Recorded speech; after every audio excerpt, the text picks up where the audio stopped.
एक पहाड़ी के नीचे एक गांव था। गांव के सारे जानवर हरी घास खाने के लिए सुबह उसी पहाड़ी के ऊपर बसे जंगल में जाते और शाम होते होते घर वापस आ जाते थे।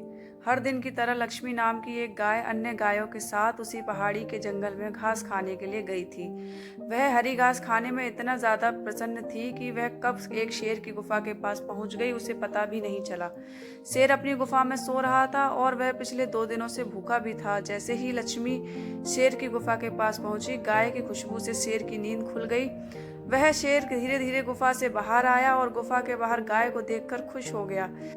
शेर ने मन ही मन सोचा कि आज उसकी 2 दिनों की भूख मिट जाएगी।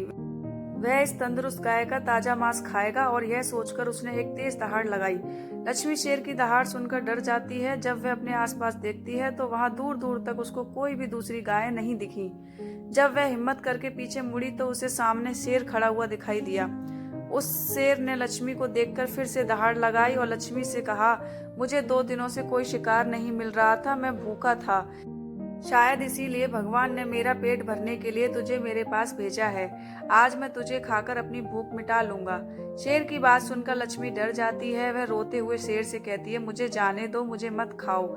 मेरा एक छोटा बच्चा है जो अभी सिर्फ मेरा ही दूध पीता है और उसे घास खाना अभी तक नहीं आया है। लक्ष्मी की बात सुनकर शेर हंसते हुए कहता है, तो क्या मैं अपने हाथ में आए शिकार को ऐसे ही जाने दूं?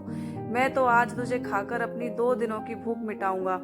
शेर के ऐसा कहने पर लक्ष्मी उसके सामने रोने लगी और विनती करते हुए कहती है कि आज मुझे जाने दो। मैं आज अपने बछड़े को आखिरी बार दूध पिला दूंगी और उसे बहुत सारा प्यार करके कल सुबह होते ही तुम्हारे पास आ जाऊंगी।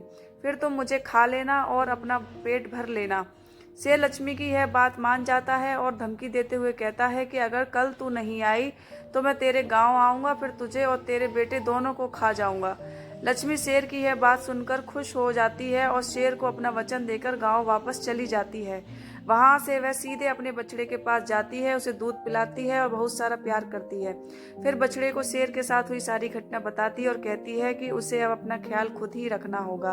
वह कल सुबह होते ही अपना वचन पूरा करने के लिए शेर के पास चली जाएगी।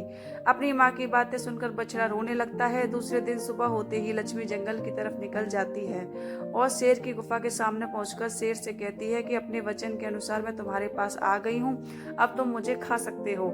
गाय की आवाज सुनकर शेर अपनी गुफा से बाहर निकल कर आता है और भगवान के अवतार में प्रकट होते हैं। वह लक्ष्मी से कहते हैं, मैं तो बस तुम्हारी परीक्षा ले रहा था, तुम अपने वचन की पक्की हो, मैं इससे बहुत प्रसन्न हुआ। तुम अब अपने घर और बछड़े के पास वापस जा सकती हो। इसके बाद वे गाय को गौमाता होने का वरदान भी देते हैं और उसी दिन के बाद से सभी गायों को गौमाता कहना शुरू कर देते हैं। सीख, हमें जान की बाजी लगाते हुए भी अपने दिए हुए वचन को पूरा करना चाहिए। यही हमारे दृढ़ व्यक्तित्व को दर्शाता है।